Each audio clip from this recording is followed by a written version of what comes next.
For September the 19th, 2025, we talk about Borderlands 4, Silksong, No Case Should Remain Unsolved, and much more. Welcome to Level 558. My name is Kaye Ross. My name's Moxie. I'm Ben Merkel. And you are listening to The Level. It's a podcast for people who love video games. Once again, we hoped that we would have Dennis here. We hoped we would have a full quorum, but it just, technical shit is getting in the way. He is troubleshooting and trying to get stuff working on his side. If he can join us, he'll pop in. But we're just kind of riding, or just get a ride with the three of us if that's what we have to do. Software has taken off a podcast host. So right. Yeah. Otherwise we would have asked Jala if she wanted to be on. So anyway, it's trying to move on, get started with the actual thing. Who's got something? Who's been doing stuff? I got one thing. Okay. I did something weird this past week where I watched a 10-hour YouTube video on a 3-hour movie that I enjoy, which is Beau is Afraid. Okay. Is that the same guy who did like the 7-hour Midsummer? Yeah, I think so. Yeah. Okay.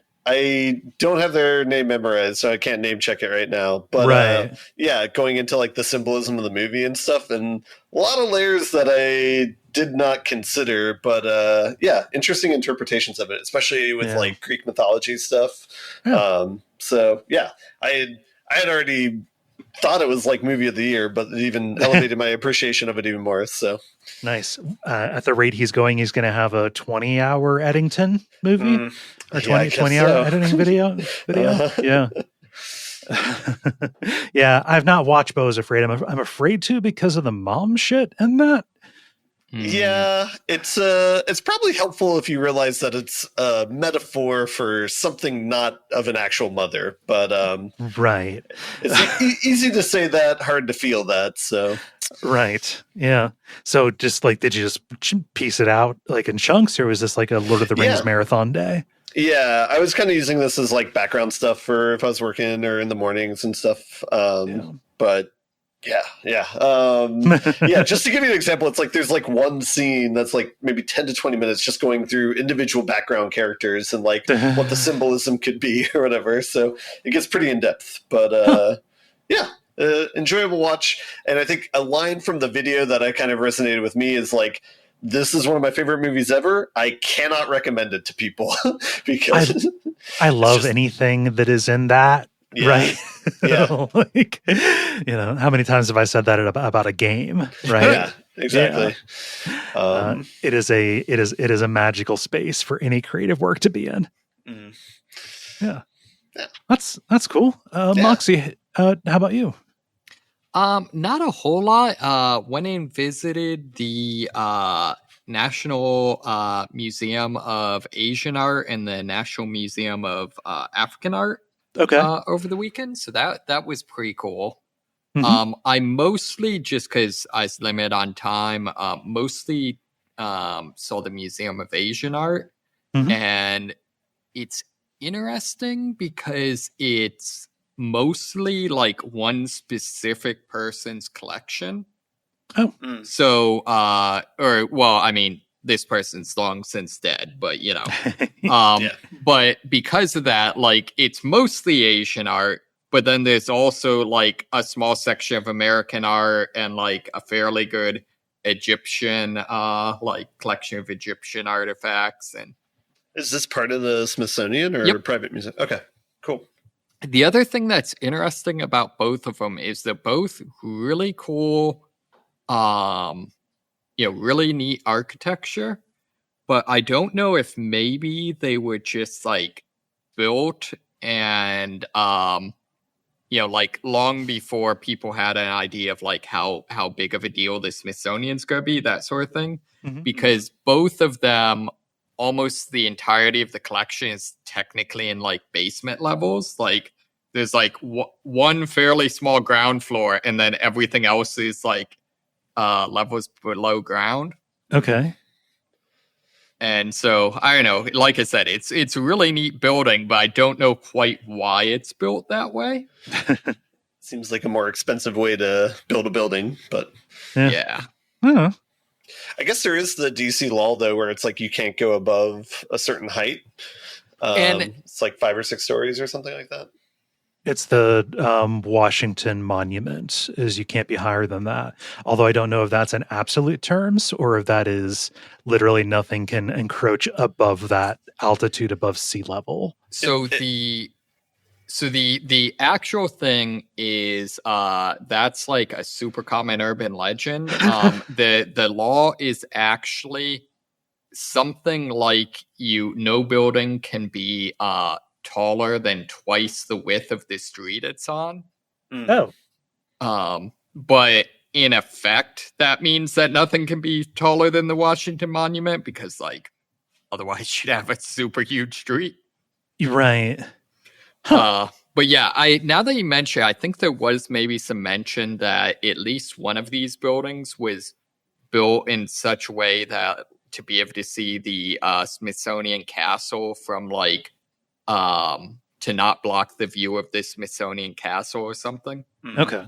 But I don't know. Anyways, it was a lot of fun, and there the African Art Museum had like a kids program going on where they're teaching like African dance, which was pretty cool. Oh, that sounds like a good time. Yeah, enriching. Yeah, I don't have an awful lot. I went and got my shots. Get your shots, everybody. Plan them. Shot. Yes. I was much like that kind of shots. I was out of commission for a while afterwards. Yeah. A little bit of a hangover from it. So so like I just ended up doing a bunch of laying around and doing like a lot of just like kind of mindless work with this content migration thing going on. Just a lot of just open a post, title it, close it. Kind of stuff, things that needed to be done, and it's good that I didn't need to exercise a lot of executive function to do it, I guess. How far through are you with that?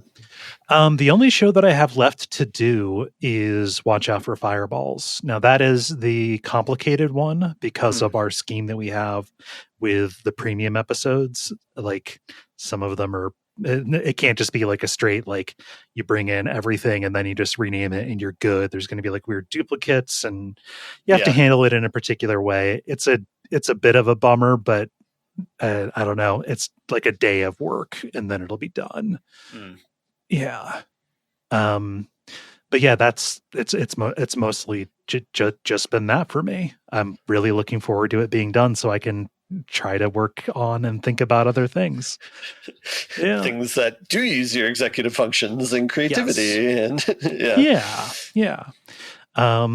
So that's what I've been doing. And then playing games in bed. But so follow up from last week, how was your thing recording? And I can tell you how the thing screening was. So our Unfilmable About the Thing, it's coming out next week as of the time people are hearing this. It's usually the last Wednesday of the month. It went great. We got to talk about the thing. It's good. It's a very good movie. Holds up. Yeah. Yeah. So was that your experience? Did you enjoy it? Yeah, I mean, there's no real changes in the experience. Like, it's still a good ride. The only thing that was noticeable was, like, the nighttime scenes were, like, really good. And it's like, oh, that's, like, something that actually blew up, and that looks really good. So, yeah. Yeah, nice. I love the stop motion. Oh, yeah. Stop motion and sculpture work in that. It's strange to me that you don't see more stop motion in horror films just because, like, even though like back then it was the only way to do those things, and that's not true now, it still looks creepy as hell on its own, you know? Yeah.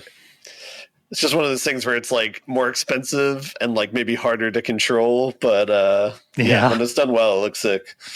Also, isn't there like this might be an urban legend or maybe I misread a news story, but like the Wallace and Gromit, like that production company, like has their hands on all of the extant clay that can do that. Oh, Really? Yeah, like apparently it's like super limited, like kind of like how like the sand that can make high quality glass is a really Okay. Yeah. like hot is a commodity. yeah. I don't know how like rare it is in absolute terms, but like it's a thing that, you know, it's valuable to have. But Right. like I think that like that studio has their hands on all of the clay that can have that. And it's a lot, but it's still finite Sure. until Sure. until they can find an alternative. Yeah. I don't know. It's just weird. Sad. Existential? I don't know. I feel that way about like helium, right? Like there's like Yeah, a finite I amount of was helium. I was about to say that. Yeah, one day it's just gone. I was about to say I used to work in like with a helium cord system, and they're like, yeah, this stuff, like, we're putting it in balloons, and then it floats away, and then it's gone, and then we don't have medical devices. Bye. Yeah, say goodbye to MRIs, bud. Mm. We're gonna try not to think about that. It is a bummer, though. Why'd you have to bring it up, Ben? I'm Why'd sorry. you do it? I thought I was matching the vibe, but Oh, okay. All right. Okay.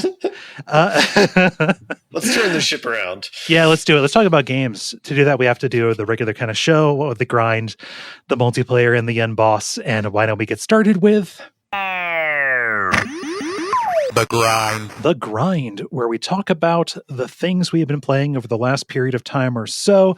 Ben has raised his finger, indicating that he has something to say. I got a great like vibe segue if I can go first to talk about my game.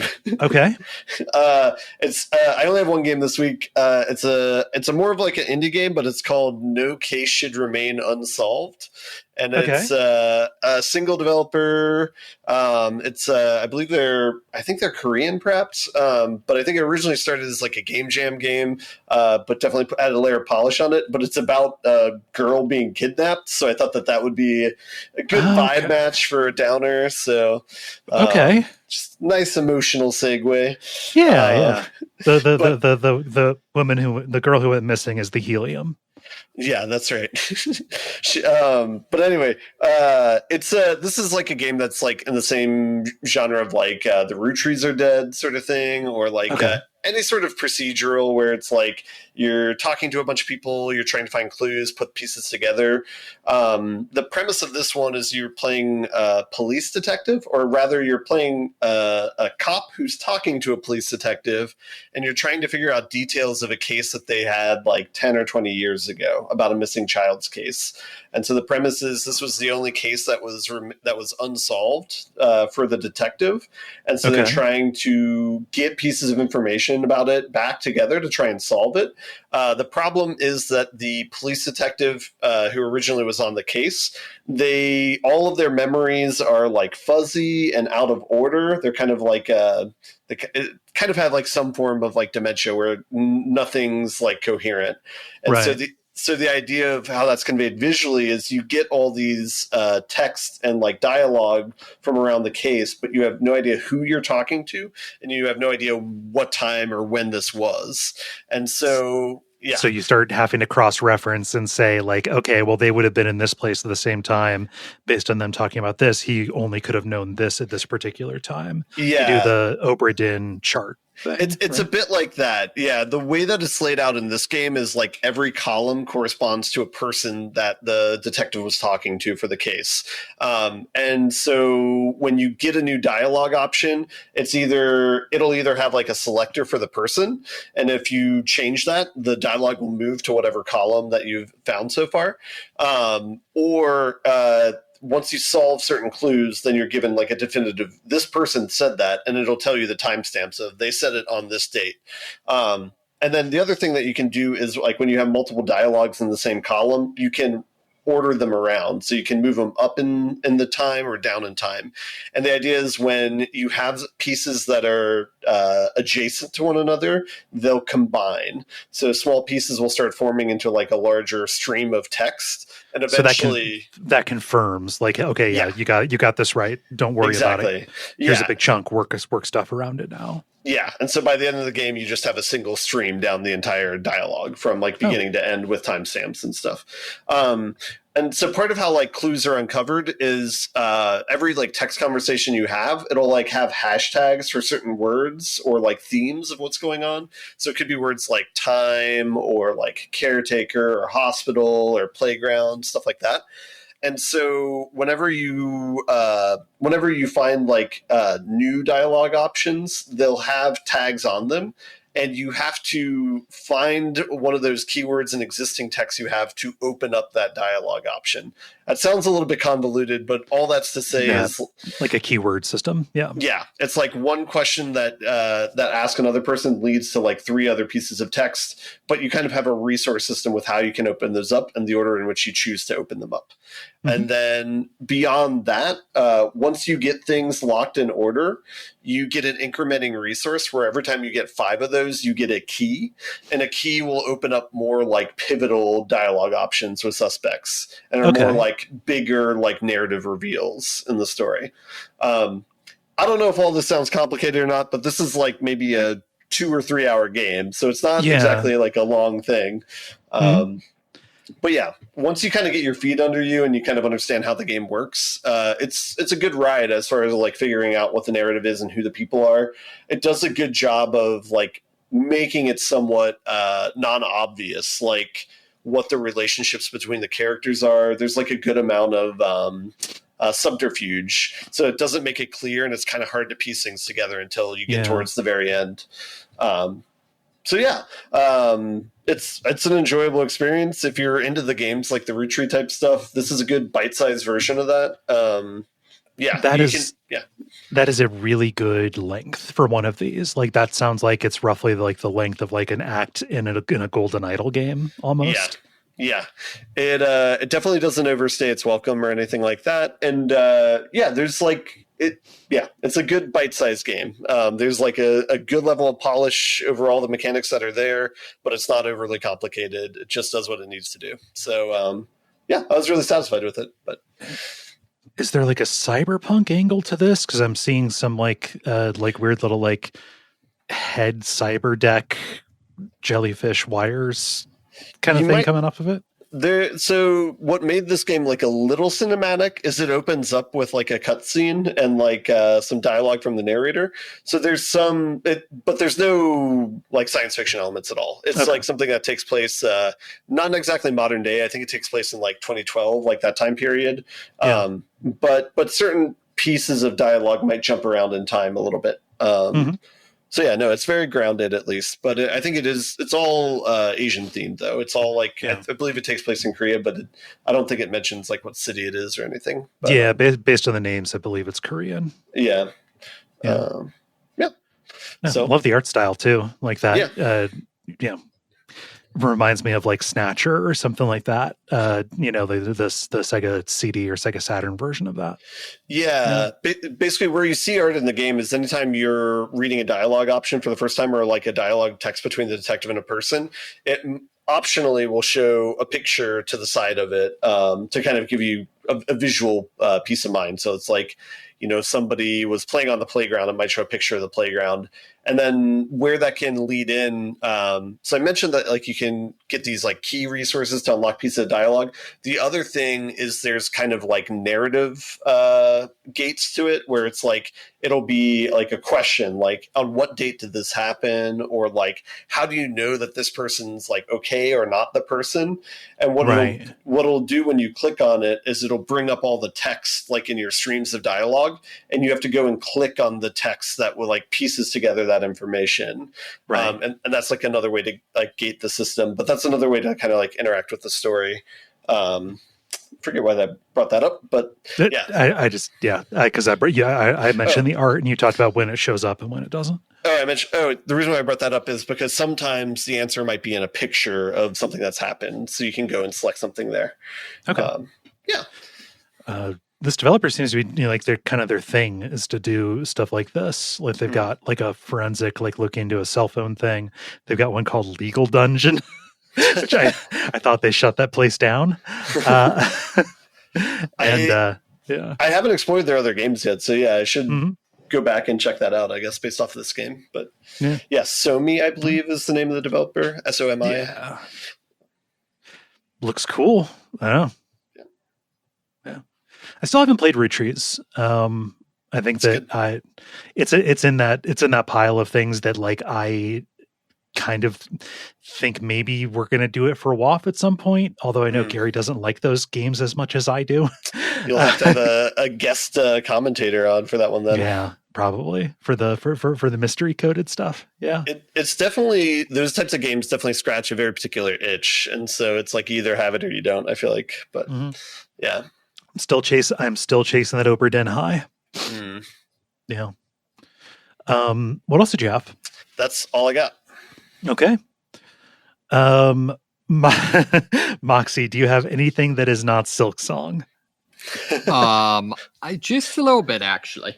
Okay. So I've been playing the most recent kind of, I don't know what, I guess patch season, whatever, of Division 2. Okay. So I might have mentioned last time, kind of the big thing this time around is as you fight enemies, complete objectives, that sort of thing, for each faction, you build up a retaliation meter. Okay. And when it reaches the maximum, they will invade one of the zones, and you have to basically do a time-limited kind of challenge mode where you have to, in a very quick amount of time, retake all of the control points in that section of the map. And then also you will periodically get attacked by like kill squads, quote unquote, which are basically kind of like groups of bosses. Okay. So it's a lot of fun, kind of a cool change of pace. I think my favorite part of it is that they've intentionally made it a lot of the actual gameplay is kind of horde mode gameplay. So like once you take a point, you then have to defend against several hordes of enemies. Okay. And they've purposely made it so that the waves of enemies you can get are a lot more varied than what you get in the base game. So like I've gotten attacked by like entire squads of snipers or squads of tanks. One of the most interesting actually was like an entire thing of suicide bombers. Oh. Which was interesting because that then switches the game to being they're very easy to take down, but it's very bad if any of them get close to you. So it kind of becomes less about accuracy and damage and more about like just keeping on top of things. Okay. So yeah, it's a lot of fun. One of those things, as every objective you complete, that sort of thing gives you more time. So you're kind of trying to build up momentum. And then the big reward they've added is you can get blueprints to be able to craft exotic gear, which is that's kind of the highest rarity gear where they each have some mechanic to them that changes the way the game is played. Okay. So that's been pretty cool. I just unlocked the ability to get the seasonal modifiers. So these are basically different mechanics that they release each season. This season, they're all themed around the various enemy factions. So you basically get one of the abilities the enemies have. I think the strangest and probably my favorite is Suicide Bomber. No, that one is not. Although that would be very interesting change to gameplay. No, so one of the factions is I guess they're kind of comparable to like the bandits in like a Fallout. Just kind of people have decided that the apocalypse isn't worth, trying to rebuild and just, hedonism and, chaos. Mad Max shit. Yeah. Yeah, exactly. And so their rusher class, the enemies whose AI is basically charge you and try to engage at close range, before they rush you, will basically like pull out some drugs and use them and like get hyped up. And so you basically get the ability to do these drugs, and you lose the ability to aim down sights or use cover. But then any enemy you kill just like massively heals you. Oh. Huh. So yeah, so just and like it's interesting because, for example, I have an exotic piece of gear that makes me 50% more accurate when not aiming down sights. So like, point being, it's actually possible to build your entire build around these weird like one-off abilities that are only going to be here for 3 months or so. Mm-hmm. So yeah, that's all I have that is not Silksong. Okay. I figured we should get that, and Silksong is all that I have. Mm-hmm. How far have you gotten? Not a whole lot farther. This has been a crazy week. Okay. I'm trying to think. I think I just am still exploring the lava zone. The marrow. Yes, yeah. Or the docks. They're both a little bit. They're both a little bit lava-y. And so you haven't beaten Lace yet. No, I made it to her and fought her. This is so far by far my favorite boss fight. Oh, it's so good. yeah. But yeah, I haven't beat her yet. Yeah. Lace is like a real fast, like nimble, basically like a match for Hornet in a lot of ways. Like, and she can parry you like crazy. Like, the big thing that you have to do is not get reposted, or if you do, like, get out of the way, because she does like this. It's almost like Ricard's rapier or whatever it is from Dark Souls, where it's like the flurry of like thrusts or whatever. Right. It's just this really fast, kind of like choreographed kind of fight. I love it. Yeah, it reminds me a lot of either the like the hunter fights from Bloodborne, or in Dark Souls 3, what is it? Like the duelists or whatever, that one boss fight? Yeah, I forget the name of it. Yeah, sorry. But yeah, basically, one of those fights where instead of fighting a big monster, you're in effect, like you said, kind of fighting another version of yourself. Yes. It feels very reminiscent. I forget if you have to fight. Yeah, you do. You do have to fight Hornet.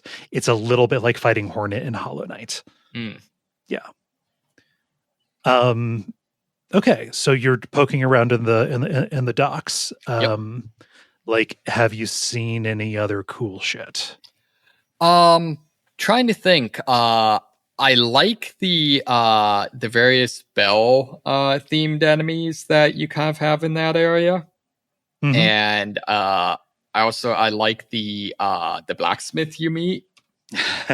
It's just a lot of fun. Mm-hmm. I made it to the ant area, but don't actually have what I need to go anywhere in it. Oh, are you talking about the Hunter's March or whatever it is? Yep. You do have what you need. It's just hard. Okay. Yeah. So those red, kind of like tree bud kind of things, those are pogo targets. Oh, okay. So if you do the down and attack, and she does that like diagonal kind of attack and will bounce up, you've got to bounce in between those. This is something that I didn't know, because I have never once been able to accumulate the 500 rosary beads that would be necessary to go up and get this. But like throughout the game, you'll go and do these like little like mini dungeon challenge things like cathedrals or sanctuaries or something like that. And you unlock, I think they're crests is what they are. Okay. These are a little bit like different like combat stances. I believe the comparison would be in Devil May Cry 3, maybe. Okay, sure. Like it's not like a weapon change. It's more it's more like the style of attack that you have. Mhm. One of the things that changes is what happens when you press down an attack. So it will change the pogoing. I found Okay. the diagonal one to be really difficult to do just because Yeah. like I'm trying to triangulate off of the back of it. It's a lot. But there's one you can get near the beginning of the game that requires 500 an investment of you need to buy a 500 rosary key to get inside of it, and that just gives you like straight up just the move set and pogo from Hollow Knight. Okay. But even like a little bit later on, one that's easier to get to, I think it might even be in the Hunter's March, is it's called the Reaper Crest. And Okay. that is like slower attacks that let you build up more silk as you land attacks. But the downward attack is like a big like arc like swipe underneath you. That's pretty cool. That combined with if you beat Lace, you can go into an area and do a side quest to get the gliding feature where it's just like the dress poofs out. That is looks ridiculous. The best animation I've seen in a long, long time. It's the most adorable thing in the entire world. Also makes those platforming things a little bit easier. Yeah, that makes sense. Yeah, Yeah, gives you a glide. Do you know, did the previous game have the ability to like change up your moveset? I can't recall. It's been so long since I played it. It's been like 7 years. So I can't recall if there's anything drastically. I know that you can like either upgrade or change your nail. But I don't know if that does a huge amount to change it. I believe it is the same pogo the entire way through. Nice. I like the idea of changing that up. That's a good addition. There may be situations where you need one pogo versus the other, but so far all of the crest stuff seems very optional. Yeah, that's pretty cool. How doable is it to get the 500 like rosary beads or whatever you need to get? I was most of the way there, and then I just had a dumb death and I lost it all. Yeah, that sucks. Yeah, and I've not been able to recover because, like, you know, some of the stuff we talked about last week, I've run into it, and now I'm starting to feel like the not being able to accumulate the rosaries that you want. Like it's real heartbreaking because your major source of the rosaries are like pickups that you find in the world, not even like the weird little like consumables that you get, but like, oh, there are some strings with rosaries hanging around, and you attack them and you get like 15, 20 of them at a time. Here's a big bowl of them, and you knock it loose and then you grab them all. Those don't respawn, so if you lose any of the rosaries that you had in that, they're gone forever. Permagon, yeah. Is it feasible to like convert like this economy into like or things that you have permanently? Like I know last week they said there was like maybe a 20% tax or like that to buy the rosary strings. Yeah. So is it feasible to like build up progress over time, or does it feel like you're constantly resetting? I'm doing my best to hold on to this stuff. I basically never think to go and cash in, but also I'm spending everything when I get it. So like, I can save up the 500, or I could buy the maps for the areas as I get to them. Yeah. Right. Okay. Right. Is basically the trade-off that I end up doing on this. So you're still making permanent progress, but it's just doing different things. I'm just spending it on different stuff instead. Yeah. Yeah, I would honestly, I would like to see them maybe even just like double the drop rate of rosary beads on the enemies that have them, or make every enemy drop them. Yeah, even just a couple. Like diegetically, it makes sense. You know, like you are going through a world of pilgrims, and the religious pilgrims, basically anything that would have once been a sentient walking talking bug that has fallen to this game's version of hollowing, has gotten corrupted by the silk or whatever. Those will be the things that drop the rosaries, and you can farm for them. You can grind for them. There are, guides you can look up that say like, hey, just run this circuit. But if you're farming, if farming is the answer, that doesn't feel like much of an answer to me. I strongly dislike it. Yeah. Yeah. Like there are a lot of things like that, Moxie, where I do find myself wishing that, like, not for like an easy mode, but like something that would take tedium away. Yes, 100%. So I know with like the Dark Souls games, it's like kind of the answer to like farming is it's like, no, just go kill the next boss and like you'll get way more like points than you would by like spending 2 hours doing this. Is there anything like that in this game? Or... You don't get rosaries for killing bosses. It's not guaranteed. Okay. Yeah. Yeah, but like just like a numbers thing. So like for people who are playing who are kind of unaware, sorry, there's a horn in the background. There's nothing we can do about it. My bad. Oh, don't worry. Yeah. So for people's reference, I just beat Gloomwing, I think. The moth boss that guards the front gate of like the town, like kind of what will act as the hub for the majority of the game. And I like that boss fight.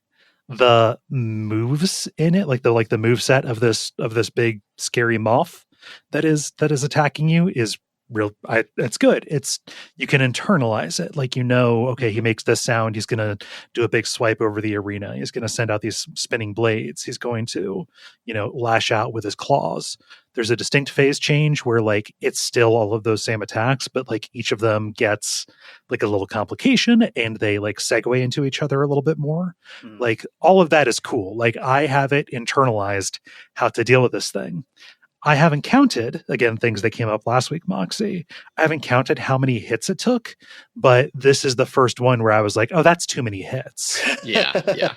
That's too many hits for this thing to take.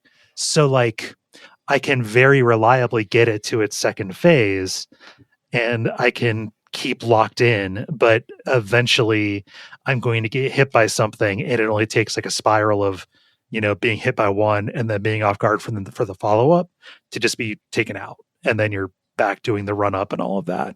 So like, I've kind of found myself at this point in the game, like almost wishing that I had, gotten the PC version of it so I could like use like Wiimote or something. Cause like, if I could just make it so enemies had regular enemies had like 20% less health. Right. And bosses had like 35% less health or 1/3. Like it might be in a sweet spot for me based on what I've encountered so far. Right. Like don't change anything else. Just change the amount of time that you need to sustain perfect reaction to everything. Right. That I see this kind of as analogous to like I had that issue with the Astro Boy, like the final level for that is like there's no checkpoints, and so it's like, hey, can you do these 20 platforming things back to back? Like I know you can do one of them with like 95% accuracy, but it's going to be really hard for you to do that 20 times. And it's like it's a weird way to do difficulty, and especially in this one because it sounds like instead of doing like 20 different things, it's like you're doing 3 or 4 things or responding to 3 or 4 different stimulus, and it's like I can see that getting wearing thin. And the randomness with which they can segue into the other, adjusting to the position. It's just like, I don't mind like the stakes that I feel getting hit. It's just that it feels so lopsided. And, this gets into Souls difficulty discourse. Gamer police coming over. yeah. Because I'm not calling for an easy mode. What I'm saying is like just the balance to me increasing. And this has been my line for fucking ever, since Sekiro, at least. I think even like talking about the DLC in the DLC for Dark Souls 3, I talked about this. Sustained perfection, a demand for sustained perfection is not an interesting way to make something more difficult to me. Right? It's not an enjoyable way to make things more difficult. Yeah. Yeah. Like to me, the way to make something more difficult is to like make the moveset more intricate, make it more aggressive, change the space. Right. Are there options to deal with this? Like go somewhere else, like upgrade your abilities so that instead of it taking like 20 hits, it takes like 15 hits or something like that to like kind of artificially do what you're talking about, but within the rules of the game? Or so I can sequence break, which would involve doing something that makes the boss I was fighting disappear, which doesn't feel good. Yeah. And I can upgrade my needle, but I do not know what the damage multiplier is on that. Like how much more effective it's going to make it. Like if it's okay, now it suddenly does double damage, or if it's some bullshit like it's 1.1 or whatever. Yeah. And like the things that you need, there are 3 possible like oils that you can get to do the base upgrade on the sword damage. Like to get the second one to improve it more, you have to like play through basically to almost like the second third of the game, the end of the second third of the game to get that. So like there's not as much reasonable as that. Yeah. There's no way to grind to like level up. I found like I've gone and done some side quests and found like crests that, you know, give you a little bit of invulnerability when you're healing. Not perfect invulnerability, but it's the thing says that's what it does. Yeah. So I'm feeling a bit of the difficulty stuff here, and of course I've not even gotten close to what people say is difficult, but talking about the axis on which stuff can get meaningfully difficult to my definition of meaningful. In the middle of that, we were joined by Dennis. Hey, Dennis. Yeah, whatever chicken I sacrificed was the correct one. Hello, I have made it on. I sacrificed a chicken. I had a chicken breast for dinner. So okay, that finally reached the gods, and I'm through. Okay. So, like, what program did you have to shed in order to make Zencastr work? Motherfucker, I don't know.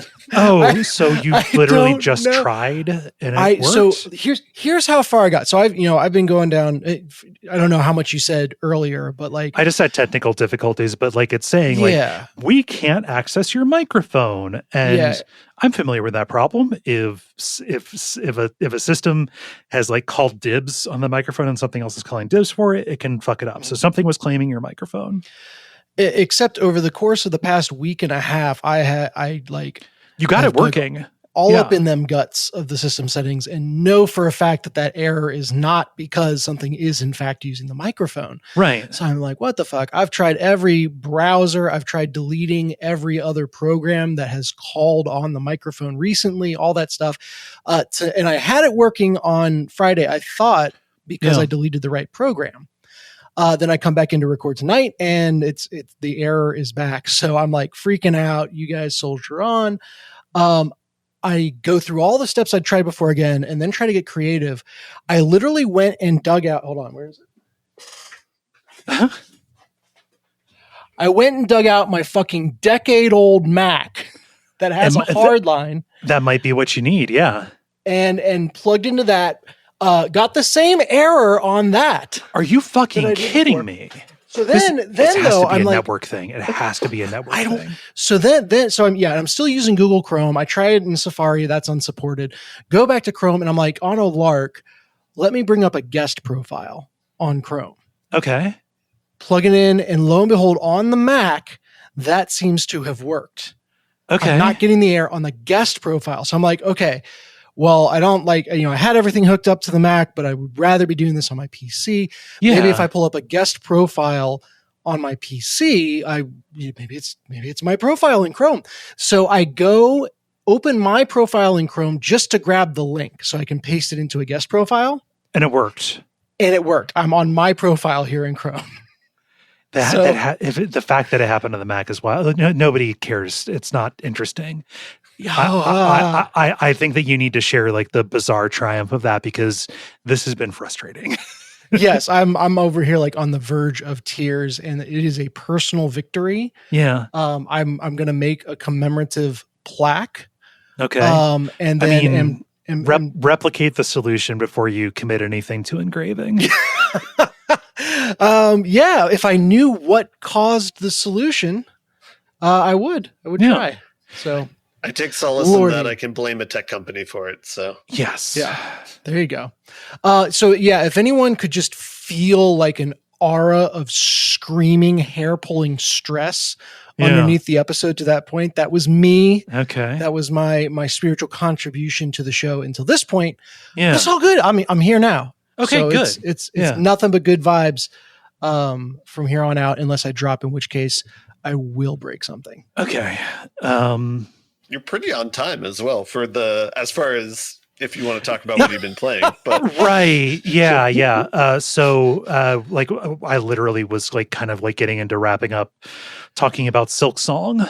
Moxie had played it a little bit more, and I had gotten to like the first big like wall boss that people talk about getting to. Silksong easy from the time I've played. So not in my experience. I'm just being honest. I have played it. I have enjoyed it. But I am also a noted enjoyer of overly difficult things. Yeah. So like my tolerance levels for bullshit difficulty is enabling me to enjoy Silksong. You also haven't gotten anything that is like bullshit difficult, I don't think. I don't. I've gotten through Hunter's March to the Beast Fly. Okay, right. Yeah, no, the Beast Fly is the fucking pits. All my homies hate the Beast Fly. Yeah, fuck the Beast Fly. That has been hard. I think the only thought I will contribute is so much of me mastering games is figuring out what to look at.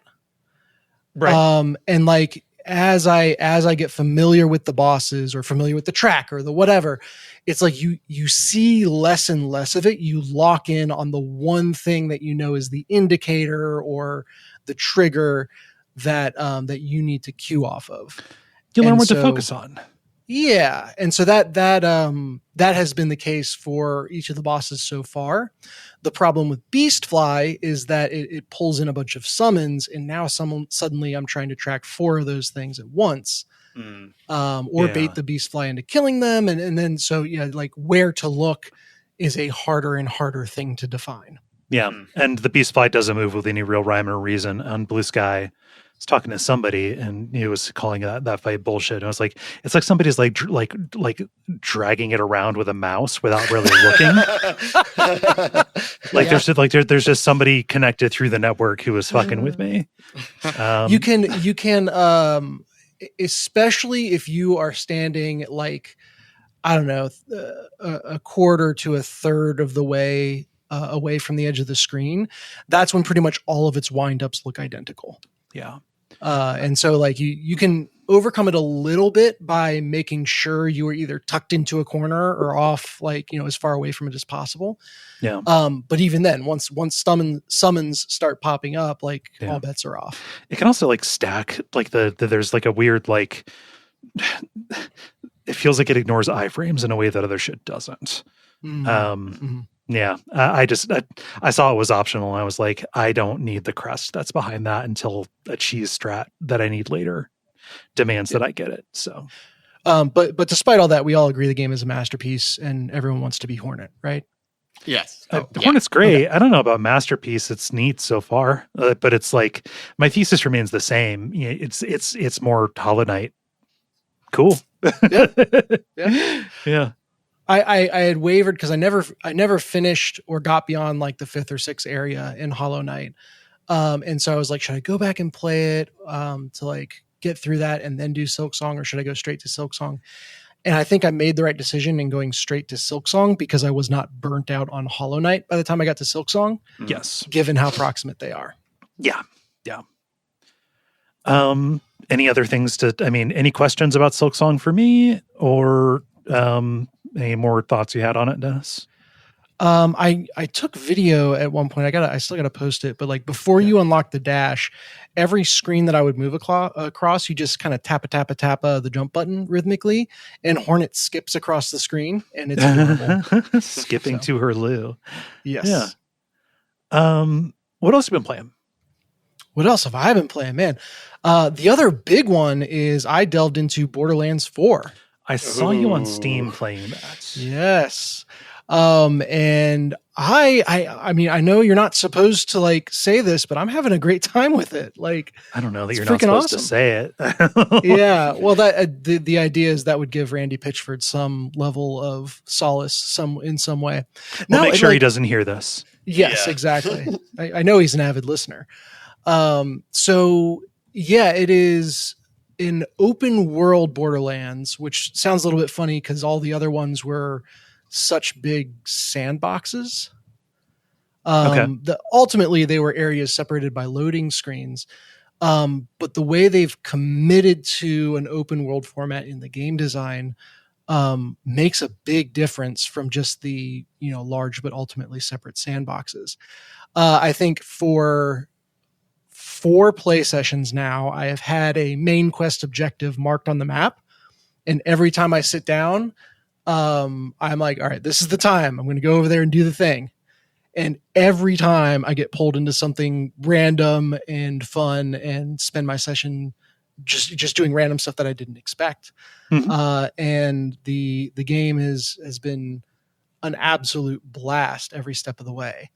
It trades on its weapons. I have a sniper rifle that charges up. And so you can kind of almost select a size for how hard you want to hit something. Mm. I have a submachine gun that alternates between incendiary and shock shooting, and it's kind of like Roman candle style bullets. So there's a little pew pew pew as you fire it. The difference from previous games is I always felt like the different damage types didn't really mean that much. And the time it took you to switch to the right weapon or switch to the right weapon mode wasn't worth it in terms of just pouring damage into them. You can overcome it just with a little bit of extra time. Yeah.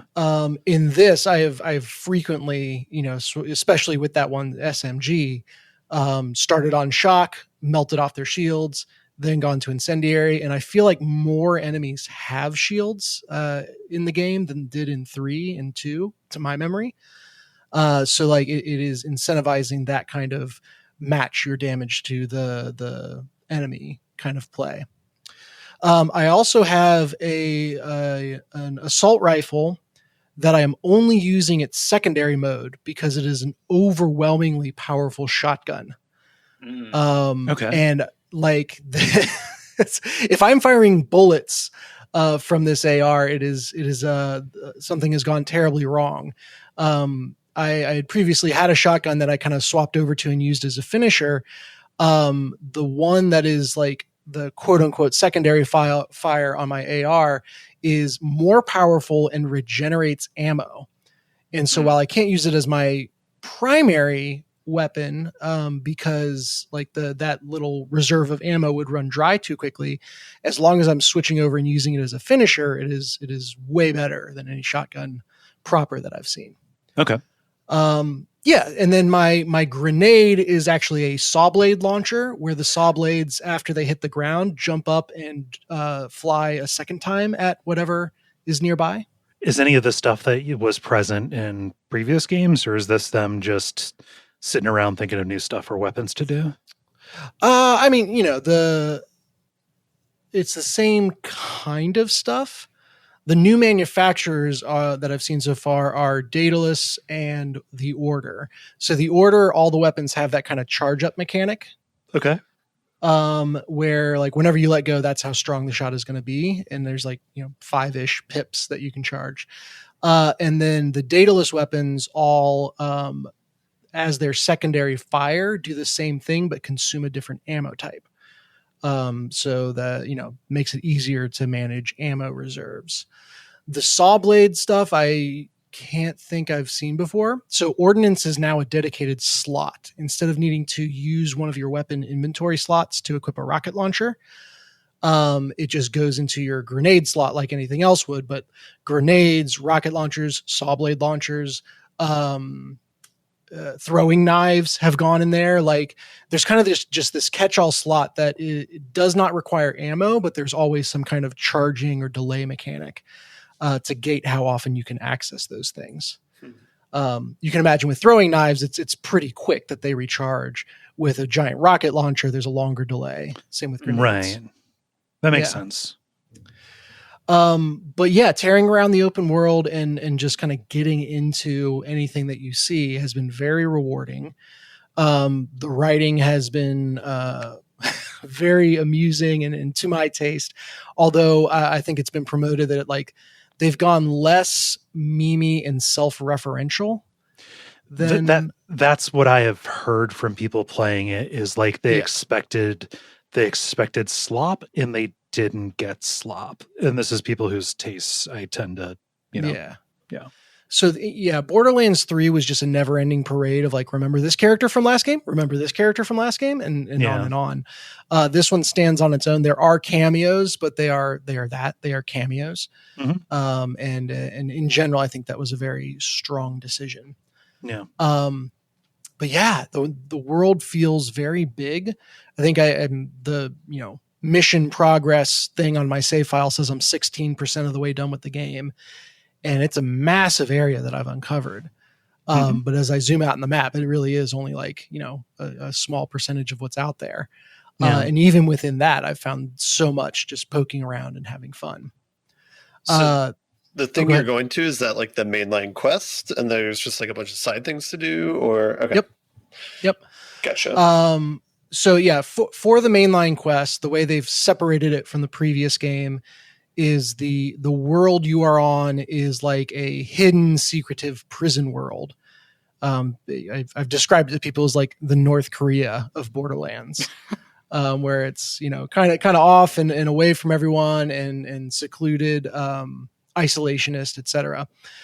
There's a big thing that happens at the end of Borderlands 3 that warps an entire moon away. And what you find out at the start of Borderlands 4 is the moon has been warped into orbit of this new world. And thus an influx of vault hunters and, the planet's called Kairos, non-Kairos people, are shunted onto the planet, and that upsets the order, that, sets a whole bunch of things in motion. You are trying to, first off, get out from under the thumb of this vicious dictator that rules the world.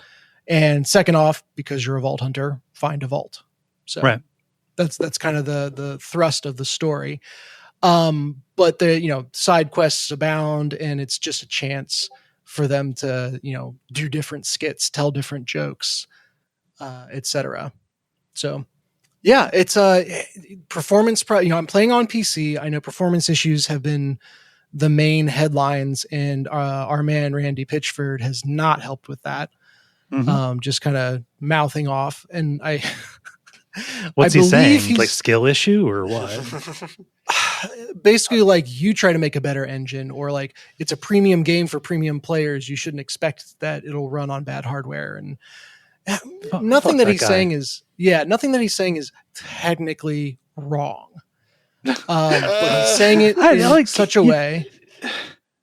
It's a premium game. We need premium players. I know. I'm going to say it is technically wrong, because it's a lot of it is taking the responsibility off of the company for performance issues and putting it onto the consumer. They're the ones who made the game. It doesn't matter if I could or couldn't make a better one. You were supposed to deliver a product that worked the way I expected. So they and God, you guys are going to put me into the position of defending Randy Pitchford. Why? You don't have to. I did not see tonight going this way. I want to see it. No, this is the they made the game. The responsibility is on them. They also set the specs that they recommend for it, and those specs were high and demanding and whatever, but they did not lie about what you needed to make the game run smoothly. They just lied about what it would run on. No, they didn't. That's the thing, is they were very overt up front, saying like, hey, we're not trying to optimize this for older machines. We're just going to go all in on this hardware, and they laid out the minimum and recommended specs. So do we know do we know if people on console are having issues? Because like, if it hasn't been optimized for older machines, I mean, the consoles that are out now, they're 5 years old and were not especially great at the time. Yeah. So consoles have been fine to my understanding. Okay. That said, the aesthetic of Borderlands and what I've seen so far in the game is not what I would expect to require higher end hardware. Right. Like that's the whole part of the whole allure of the Borderlands look, is that it kind of stays looking good even though it's not super complicated. That's cell shading in general. Yeah. And so for them to have jettisoned that performance wise without making any meaningful differences that I can tell looks wise is mystifying. And then the way they communicate about that has been absolutely douchey. So that is what it is. That said, I meet most of the specs. I'm one step below their recommended graphics card. They recommend a 3080 and I'm on a 3070, but I'm playing on medium and it's been fine. So, I can't speak to others' experiences. And if someone is playing on hardware they said would run the game and it's not, that's a different thing. But from what I've seen, they marketing speak, PR spin, announce that, hey, we're kind of just committing to higher level hardware. Right. Again, saying it in the douchiest way possible. And then people were mad that it didn't run on their older hardware. And then they responded with, yeah, we told you, in the douchiest way possible. Just because your game is irritating and irreverent doesn't mean that you can, it doesn't, it doesn't. Yeah. Moxie, you look kind of like you had stuff to say about this. I'm just wondering, what's his name? Randy Pitchfork. Why is he still allowed to talk? Yeah. that one I cannot answer you. Does he have like a Mark Zuckerberg situation where he can't be fired? I think Maybe. He's kind of the guy for Borderlands. Like everything you described about the game sounds interesting and fun to play, but everything about how the game's been marketing is like enough for me to be like, I just don't want to play this at all. I think the most damning thing I can say is that like, I realized at some point that like just subconsciously, I assume that Randy Pitchfork is Claptrap. Oh, you start reading everything in his voice. Yeah, Claptrap is his spirit animal. Yeah. That's everything I have to say about my experience playing the game is positive. Everything I have to say about the marketing surrounding the game and what specifically Randy Pitchford has contributed to the discussion is bad. And I feel bad. I don't want to shit on, the rest of the team, I assume, that has put their heart and soul into this, because they made something that's genuinely fun. If he's out there agitating people and messing up their expectations and putting them off their beer, that's him not serving the team very well. Yeah. Well, and that's, again, I don't know how much of it is messing up expectations, because they said from the get-go, like, this is going to require a higher performance machine to run. And then that was true. And I think people are just used to like, oh, well, it should run on a Steam Deck or something like that. Right. And it, I don't know enough to tell the developer like, yeah, this should run on simpler hardware. Maybe people who do are justifiably mad. I think I'd be more like empathetic to that argument if it was like a game that's doing something that hasn't been done. If it was like No Man's Sky or something, it's like, hey, we have all this data that we got to manage and it's like really hard for us to do. Or if it was like really high fidelity graphics or something like that, where it's like, okay, I can understand like how this needs to be high performance, but it's Borderlands. It's like, yeah. It sounds like what happened is like they shifted out to Unreal Engine, and then maybe this is the first time that they're making a game on that, and then it's like technical difficulties with that. And so that's what it's like. You should probably own that if that's what the issue is, which what it seems like, from my perspective. But yeah, so that's why I'm aggravated with it. Unreal Engine 5 gonna Unreal Engine 5. Yeah. That is not optimized Why yet. did they go to Unreal Engine 5? Because isn't that for like photorealistic games? Yeah. And then that's the thing too. It's like if he's tweeting out like, "I'd like to see you build an engine," it's like, dude, I'd like to see you build an engine then too. It's like you're using a different one. What's his name? Witness guy needs to get involved in that discussion. No. Yeah. But yeah, if you were a fan of Borderlands 2, Borderlands 4 is absolutely going to do it for you. If not, then you're not. There's nothing revolutionary about 4 that's going to redeem the series in your eyes. But I have been having lots of fun with it. So what if you liked Borderlands 1 and 3, but hated 2 with the passion of an undying star? Then your mind is an unfathomable maze, and I can only assume you've been touched by an elder god that cares about Borderlands for some reason. Okay, fair enough. No, honestly, if you liked 3, I can't speak to 1. I didn't really play 1, but if you liked 3, 4 will probably be fine. It's just, it feels like it has captured the vibe of 2 in a way that I like. Yeah. I'm trying to think of like highlights to share so far. Planned content wise or like quest wise, you go around trying to help cows that have been abducted by UFOs. That's fun. You help Claptrap deal with his past in a very funny way. Don't we know everything about his past? Yes. It's not that there's new revelations to the player. It's mostly like he is, on this new world, hanging on to all this memorabilia from Pandora and sending you into very dangerous situations to try to retrieve it for him. And he's presenting as like, I have mission critical intel that I need you to retrieve, or I have, assets that we need. And it's like, this is a framed picture of Mad Moxie. This is not important for our resistance. And then talking him through that. Favorite line is as he's talking about that, he's like, I feel like I got Mad Moxie in a way other people didn't. Everyone else just stared at her gazongas, but I really listened to her gazongas. Okay, so Claptrap shit. Claptrap shit. Okay.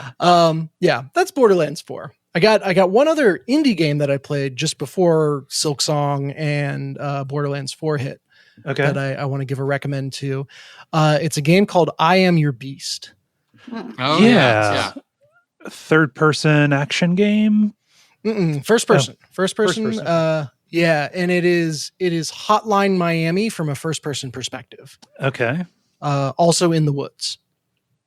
You are some kind of elite agent that disappeared to live a peaceful life, and your old general is trying to force you back into the game because they need you for one last job. And you're just, viciously killing anyone that he sends into your peaceful neck of the woods. While trying to, be like, no, I'm serious. I'm not coming back. Please stop sending people because I'm going to keep on killing them. And the moment to moment is extremely Hotline Miami in that most people are a one hit kill. When you knock someone out or down, they'll usually like fall and throw their weapon up in the air so you can grab that out of the air to then use against other people. You can kill people but just by jumping on their heads like you're fucking Mario. It's great. Mm-hmm. But every level is on a timer, and different types of kills return different amounts of time to you, and you're scored on how fast you can get through the level. So real fun, kind of puzzle aspect to it as you try to find the route through every level that is optimal, and then adjust on the fly as stuff goes off the rails. What gives you the most amount of time back?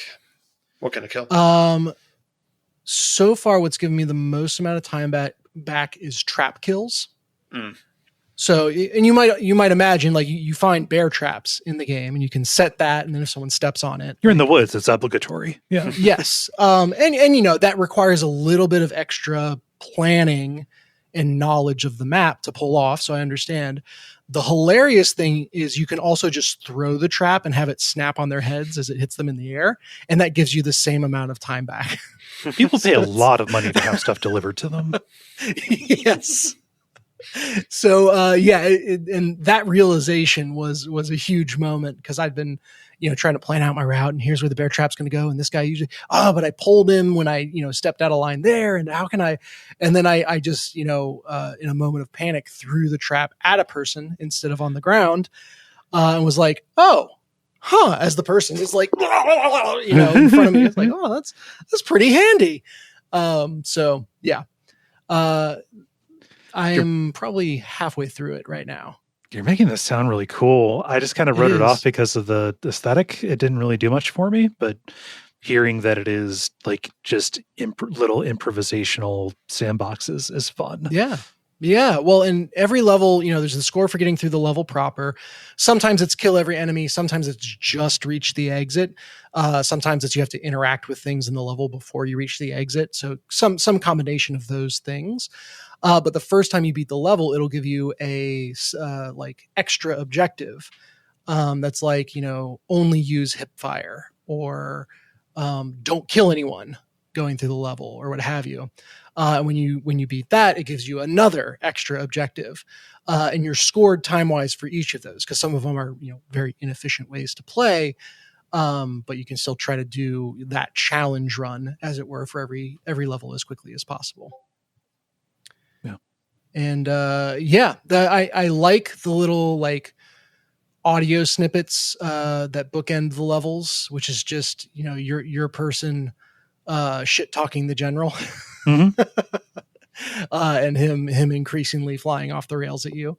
Yeah, it seems like they are building. So I don't want to spoil what it is, but it seems like they might be setting out like extra objectives on top of what's on paper, just based on some of the dialogue and things that you say. It's like, ooh, maybe I should be looking for that in the level, or like, I wonder if I can actually find a bad guy behaving that way and then do something different. And so I don't know, but I sense that there's a whole level of like, okay, you did the main objective, you did the bonus objectives, now go get the secret objectives. Yeah. But I'm still chugging through it my first time. How does the narrative like progress at all, or does like the maps and like the area that you're in, does that progress at all throughout the game, or? Yeah, I haven't revisited any areas yet. Okay. But every map is a new area, and it's very much set up to like a Tony Hawk level, to have lines and different opportunities kind of put out in front of you. But is it like you're starting at the woods, you're still in the woods sort of thing, or does there feel like a progression with that? The latest level that I played was like the people that the general was sending after me had dug a trench system. Okay. And so you were kind of sprinting through and over this system of trenches. Still a woodsy aesthetic, but that was very different than anything I'd encountered before. So I think they do a good job of variety on that front.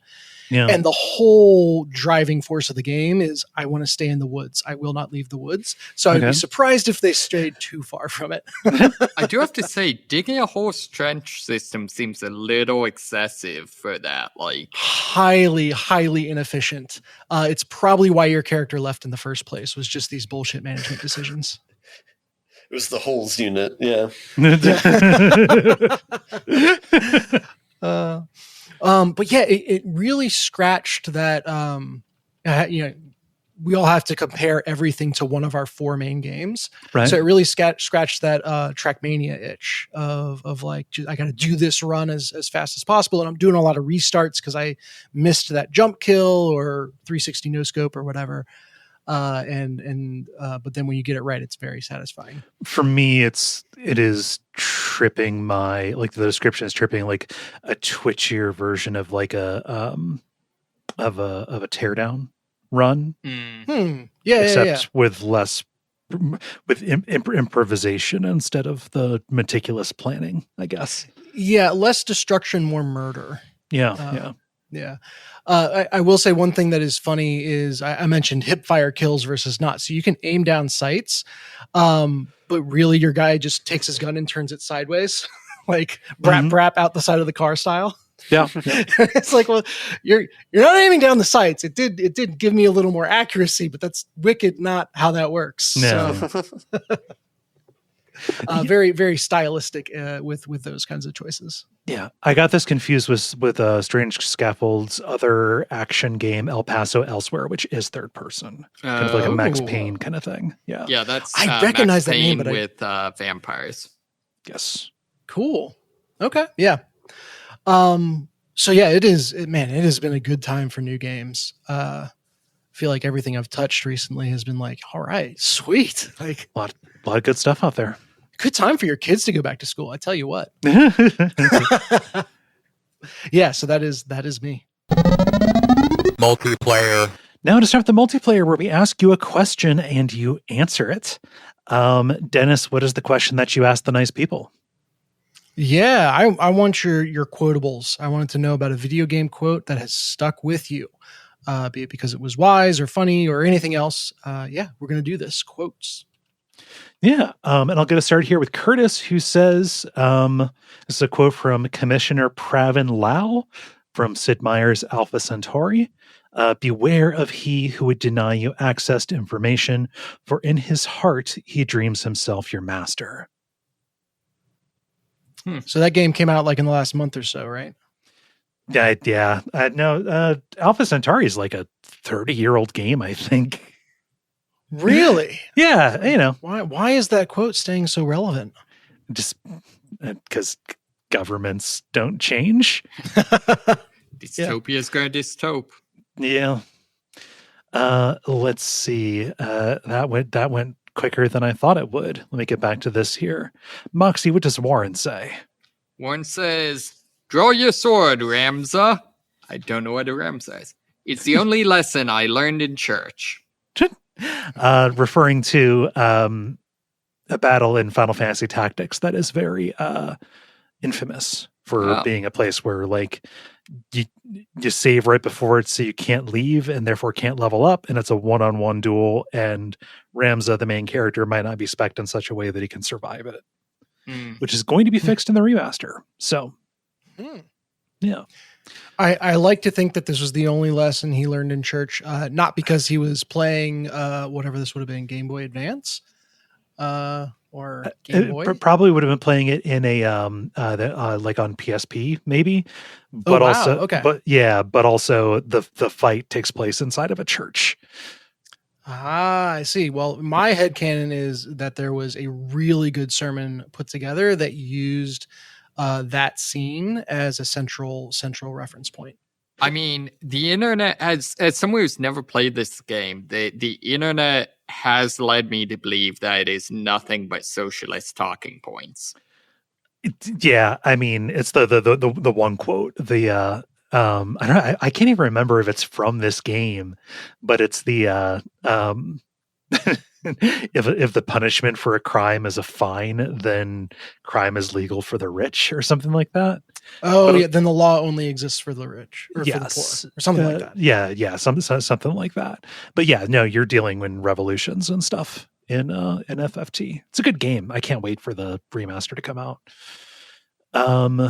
Because right now, like the only best way to play it is on the iPad, which is fine, but it's not ideal. Let's see, Ben, what does Spirit Wolf 85 say? Spirit Wolf says, I have two for this. First, the fears, here comes another one from MGS3. For my dozen plus playthroughs, that bark has completely wormed its way into my brain. I will rebut with that with Tommy gun hits me, so I can relate to that. That's the pain, though. That is, yeah. The second one is, may you find the worth in the waking world from Bloodborne. The doll always gets a polite bow after her little farewell. May you find your wealth in the waking world. Love that doll. No, you both screwed it up. May you find your worth in the waking world. There you go. Oh, I thought I said it right. Maybe I mush mouthed it. So it's Dennis. not. Yeah, we got it. we got it. It's out there. Good. It's in there. Yeah. Dennis, what does RJ Sebastian say? Yeah, they say Harvester in general just stays in your mind. I do not recognize the game or the screenshot or the quote, but the quote is, well, you always were a kidder, Steve. Harvester is a point and click adventure game that is very mid 90s. You're playing as somebody who like lives in basically a nightmare world, and you die, but you get a chance to claim enough souls to come back to life or something like that. You're going around and killing people. This is the character talking to his mom, trying to explain what's going on, and she's not taking him seriously. You can grab those knives off in the corner of the screenshot there. Yes. Absolutely. And I don't like that crib in the foreground one bit.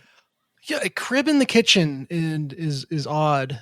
And I'm trying to see, it looks like there's a little eat, pray, love cross stitch on the wall, but looks like it. Excel Turkey A1 something. The pixels are getting the best of me there, but Harvester's interesting. I wouldn't call it good, but it's interesting. Some really freaky imagery in that. There are worse things to be in the world. The Gamer Freak says, and there's a lot of caps. I was going to say stairs. No. And I think this is the serial number for Claptrap, the robot. Correct. Okay. They say, anytime I play games with friends and we come to stairs, I will always yell this, always. Okay. That is from Borderlands 2. Okay. And is set up over the course of literally the entire game. Okay. Just enough throwaway references to the fact that Claptrap can't climb stairs. Okay. That you've heard about it, but you kind of forgot until a big reveal right before the final boss fight. Pays it off. So right. it is well done. Yeah. Let's see. Moxie, what does Billy say? Billy says, Laurentius of the Great Swamp from Dark Souls. Goodbye then. Be safe, friend. Don't you dare go hollow. Something about the voice line sounds like he genuinely cares about you. I once, in the middle of a panic attack, booted up Dark Souls just to hear him say it, and it made me feel better. Laurentius is so solid. That is the kind of beginner pyromancer. Oh, okay, the barrel guy. Yeah, the barrel guy. He is great. He does genuinely care about you. You do not want to tell him about the higher level pyromancy because it will doom him. Yeah, I like that character so much. So a listener, Rev, I believe from the We're Not Wizards podcast, if I'm remembering correctly, used to do like draw avatars. And they made me, they asked like, hey, what Souls characters do you want to be as? And I was like, I want Laurentius. And then because I think that they asked like, okay, give me a couple. And I said, I want to do either Laurentius or do Alfred from Bloodborne. Both kind of real solid guys, although Alfred loses his mind. And they made both. I've got it up on my wall of fan art. It's very nice. Nice. Laurentius is real solid. Who was Alfred? He was the person who was looking for Annalise. Okay. Kind of the guy in white robe kind of thing. Not like a cleric. Yeah. It's so funny. There is a real style to the line reads in all the Soulsborne games. Mm-hmm. Like I can hear it just reading it and not remembering the specific line, but I know exactly like the cadence, the pauses in what was written by knowing what game it's from. Absolutely. Let's see. Ben, what does Robinson say? Yeah, Robinson says, leaving this world isn't as scary as it sounds. From Hotline Miami 2 haunts me. Second. It's a good line. I'm haunted. I've never even played the game. I haven't finished it, I guess. And Dennis, what does Callum say? Yeah, anytime any of my friends say "get over here," someone ends up repeating it in a scorpion voice. Get over here. That's like the "It's been a while" of the Duckfeed network. Yes. that is an original one for us. That was Gary mimicking another podcast with the "It's been a while" or the "It's been." Yeah. So do we culturally appropriate it? Oh no. I think it was just another white guy. I don't know. Okay, that's fine. That's culture. We can make it our own. Also, I am very disappointed that no one actually did the sing-song response of "It's been a while" when I said it. No, we knew what you meant. Yeah, everybody knew. Mm-hmm. You've let me down today. Oh well. Some things can stay in the 90s. I believe "Stained." That was the 2000 song. Oh, yeah. I'm not gonna Google that. I'll accept being wrong without having to look that up. Let's see. That was 2001 from their album "Break the Cycle." Let's see. Okay, I've got mine's going to be from Disco Elysium. Do you want to hear a long one, a medium one, or a short one? All three.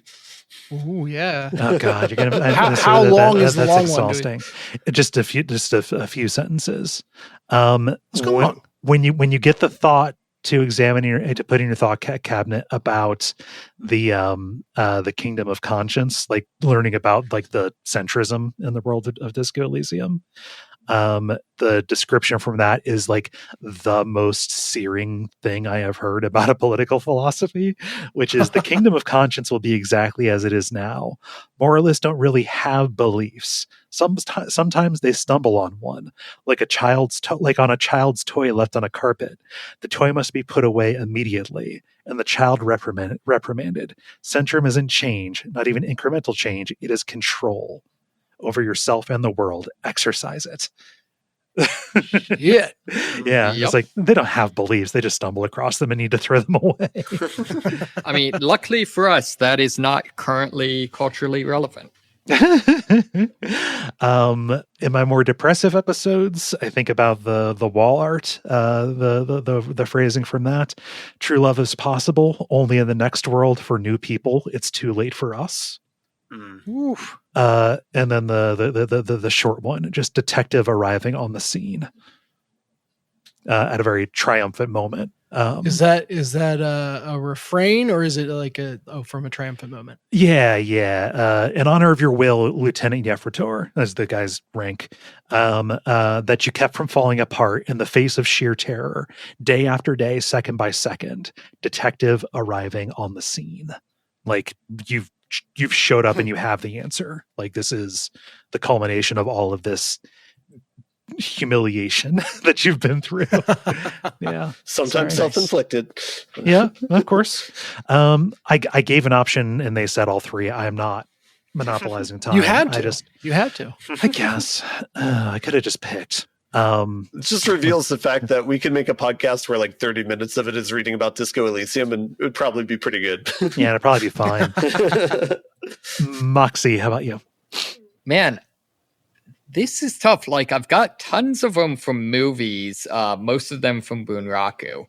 Okay. But in terms of games, probably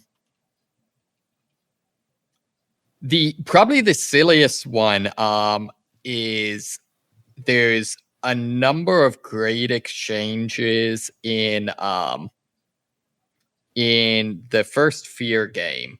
One of your teammates is just completely done with this shit, and you get your mission briefing about clone soldiers being psychically controlled. It just goes off on this is why no one takes us seriously. But there's a scene later on where you get in, fight your way into this room and find it's just completely full of like mutilated bodies and blood and stuff like that. And your team's like empath is like, All right, I'm sensing a lot of rage from this area, and that guy is like, yeah, no shit, Sherlock. What game is this? Fear. Fear. Okay, that's what I thought. I was like, okay, we're that's the premium. Watch out for fireballs in October. Oh, Is the nice. first Nice. Fear. Yeah. Has that gotten like a remaster yet? I know No, there was a Fear 2 and Fear 3 and whatever. Yeah, there hasn't been a remaster. It's easily available. Like there's a GOG version that's on Steam. Yeah, Definitely do yourself a favor, and if the servers are still up, try the multiplayer. Probably the best multiplayer of any first-person shooter I've ever played. I remember you being super back into that, like even back in the dorms. Yep. Yeah. So when a game like this in a series where they have like a bunch of sequels goes back and remakes the first one, do you call it being codified? I get it. Yeah. So they've already done one reboot because most of those expansions weren't done by the original team. Right. So interesting. Yeah. The Perseus Mandate. They also did a free-to-play MMO. Whatever, something like that. Not like MMO, but free to play, like free to play, like deathmatch version.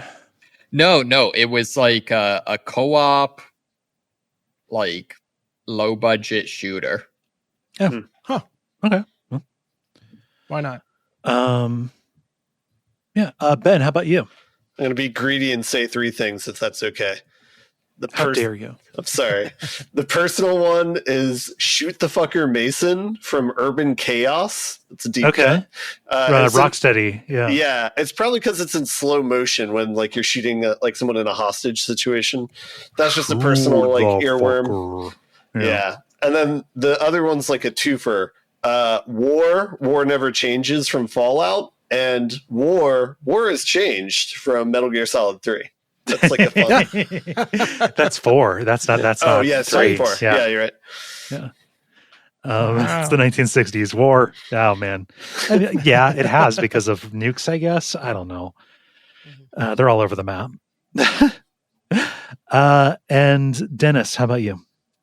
Yeah, so mine is a random bark from the Valkyria Chronicles that just has stuck with me and been applicable in so many places in my life.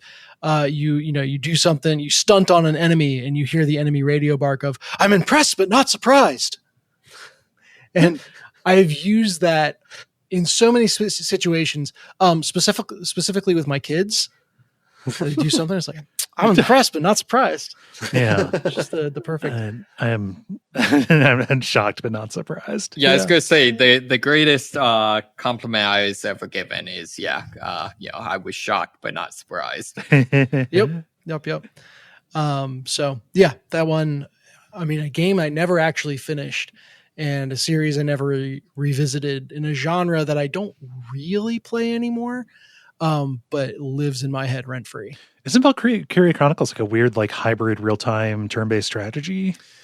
Yeah, in a way that got me to rage quit it when they wanted you to do a stealth level in that format, which makes no fucking sense. Not at all. No.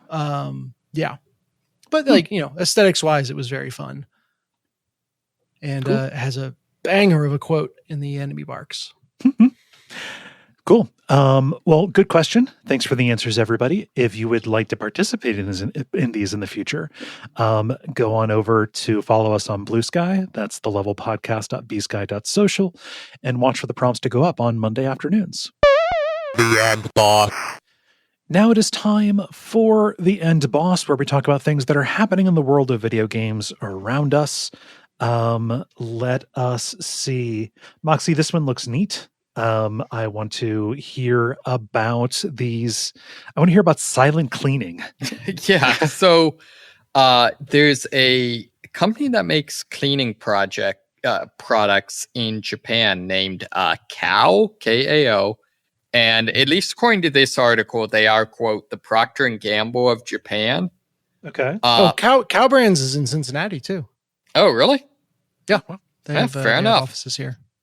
Well, they released a promotional game that is kind of like a power wash simulator game. You receive a old house sale will, and it's completely trashed. So you're using various cow products to try to clean it up so that you can flip the house. The only problem is you're also being stalked by a horrible monster that that will be attracted to like the sound of your cleaning, and so you have to balance how much you clean versus how much sound you make. Okay. And the game itself is just very the house, the aesthetics reminds me of, have you ever seen the video? It's like a tour of my house or whatever. Yeah, that guy, that very clearly unwell person who was like cooking stuff on a filthy stove with his bare hands, like holding it over the flame. Yeah, all that stuff. Yeah, it's very the aesthetic reminds me a lot of that.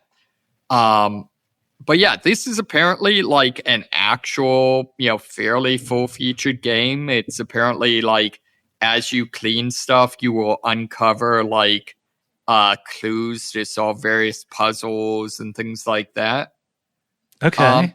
So yeah, I don't know. Just in general, I think if we are going to live in a corporate dystopia, like bound by consumerism and marketing, at least, I hope it's some good marketing like this. This is smart. This is really smart. Get people streaming about it. Like, I don't know. It's, that's really cool. It almost makes me like, okay, I have one weekend to stream before Silent Hill F comes out. Like, this is not available in English. No. It just came out in August. Like, I don't know. I would need to have a backup plan in case I get to a point where I can't get any further. This might actually be pretty fun. Yeah, I mean this calls to mind stuff like Chex Quest and the Burger King games. Like there's a long history of this sort of thing happening and also being weirdly good. Right. Or at least weirdly entertaining. Not all of them are good, but the ones that are very memorable. Yeah. Yeah. I think like my assumption from this is like, ultimately there are brand managers and people working on this stuff, and usually they're kind of just rotated through the business, so it's not like they're super passionate about their brand, but everyone's passionate about something. And so when you get the random person who happens to love video games and needs to pitch ideas for how they're going to spend their marketing budget, why not shoot your shot? That is there are worse ways to spend your money, I guess. Yeah, I don't know. It's a good idea. I'll see. We'll see about there being maybe a stream of this next week. People, it was a terrible idea. I'll have a backup plan. I just and I don't know. Maybe somebody in the chat can help me. That would be fun. Yeah. Very cool. So silent cleaning. Dennis, what is up with Splinter Cell? Yeah, I mean, I'm just happy there's anything up with Splinter Cell. That is one of the series. It's been like 15 years, right? Yeah, one of the most disappointing disappearances of an IP for me. And I wasn't even like a super fan of Splinter Cell. I played the first one. I played, I think, the second one and Double Agent eventually, which was the last one on the PS2. Okay, and just loved the games. Like was a lot of fun, and they just disappeared with a new generation of consoles. It's coming back now as a TV series. So this is Netflix and Ubisoft working together to do Splinter Cell Death Watch. And very interesting to me is like Sam Fisher started old and grizzled from the first game and has just gotten more old and more grizzled game after game after game. And they have really leaned into that for the show. In the trailer, he has got like a full on Santa Claus old man style beard. And it's just, this is straight up cranky old man yells at Cloud, except the yelling at Cloud is garroting people with night vision goggles on. I'll be damned. Michael Ironside is still alive. Yeah. The voice actor for Sam Fisher. I thought he was like fucking really old. Oh yeah. I could have sworn he was dead. Liev Schreiber is the person who is taking on the character. Okay. Yeah. That's Which good. He's good. He's doing a good job. I'm excited for this. The animation style, so it's an animated show, it's not live action. Animation style is very, very reminiscent of Invincible. Okay. And it feels like the action will be hard hitting in that style, if not as over the top. Yeah. So let's see if I can find a time or a date in this. It's kind of like a more fine line, like Batman Beyond almost. Yeah. Sure. Yeah. And this is coming out soon. It's coming out October 14th. Yeah. Oh, shit. Cool. Excited. Sweet. Yeah. Ben, we already talked about yours with the Randy Pitchford stuff. Yeah. Fuck that guy. Yeah. Unnecessary. So I'm going to give a choice. Do you want a depressing current eventsy story, or do you want like a thing was announced and is happening? I want 3 more favorite quotes from this release. Yeah. We could go for I gave you all of mine. I can read the one about the mask of capital slipping for just a second to do the deed. All right. We were kind of all over the place there on the respace. I voted for happy. There's too much depressing stuff in the past week. Yeah. Reasonable. The bad one was just Gamergate 2.0 was doing their thing with the Charlie Kirk stuff. Because of course. Yep. And it's only gonna get worse.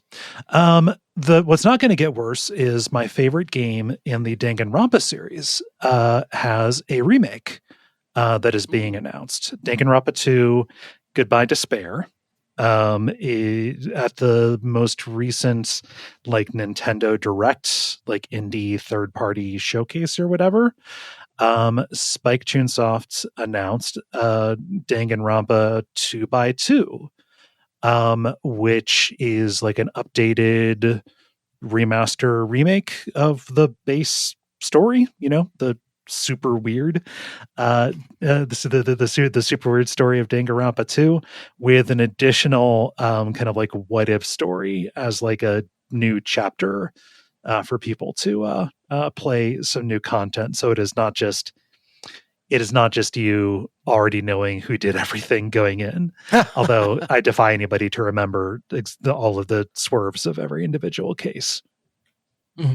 I just remember, wasn't it like a board game, the last iteration of Danganronpa, or one of them that Shala talked about had kind of a board game thing, the Summer Vacation one. Okay, yeah.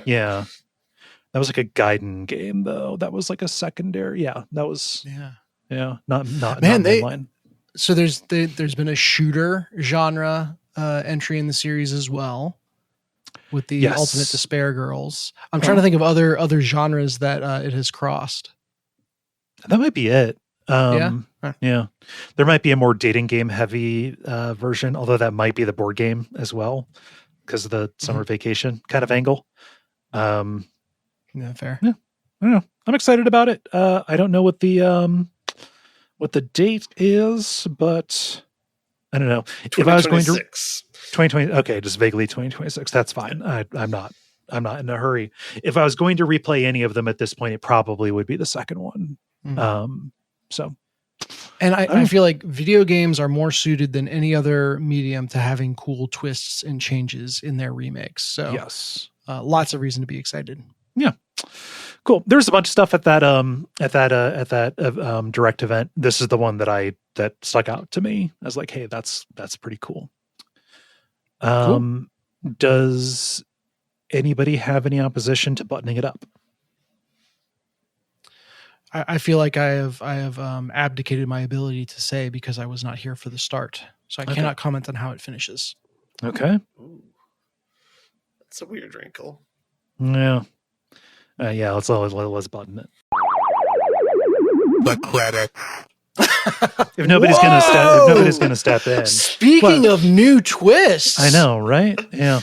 If nobody was gonna step in, it happened last time too. People I just was there just always seeing how wins. long it would last. yeah. I don't know. Thank you so much for listening to level number 558. The level has been moved over to the Patreon. Still going to be free. You can get it from your Apple Podcasts, Spotify, wherever you listen to it now. It should be seamless, hopefully. We're just not hosting it externally. Everything is going to be available in one place. All the episodes are over. I've made sure they work right. All several hundreds of them. Should be good. We should be okay. So thank you everybody for your patience with that migration as it goes. While you're there, if you want to support us, go ahead. But otherwise, everything is normal. Comment on the episodes, either on Patreon or on like Spotify has episode comments and stuff too. Ooh. That does help us out. Is there anything I'm forgetting besides ratings, reviews, telling your friends, all of that? If anyone from my rambling knows what the hell was going wrong, let me know. Prevent it from happening again. All right. Well, I've been Kaye. You can find me on Blue Sky at Kaye.zone. I've been Dennis. You can find me on Blue Sky at Furia Games. I'm Moxie. I'm Ben Merkel. And stick around for some titles.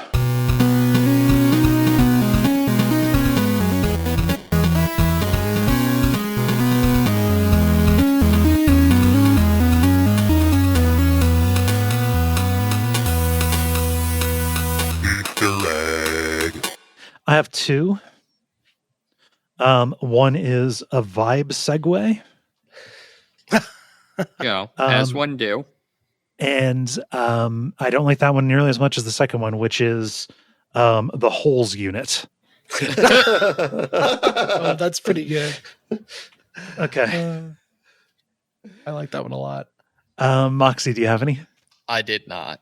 Okay. Ben, you got any? I got a couple. I got All My Homies Hate the Beast Fly, and I got Codify, because I don't care if you don't laugh at it. I'm going to put it in anyway. I acknowledged it. It just didn't make me laugh. Ben, I see you. I too wrote down Codified. Okay. To be clear, I don't want that as the title, but I am suggesting it. No, the holes unit is way better. Yeah. Okay. What else did you have, Dennis? Just the one. Okay. The holes unit, I think, takes it. Oh, definitely. Definitely. All right. It's been a while since we had like an overtly could be considered to be horny one. So all right. I didn't even take it there. I did Yo, when somebody else told me. All right. It is decided.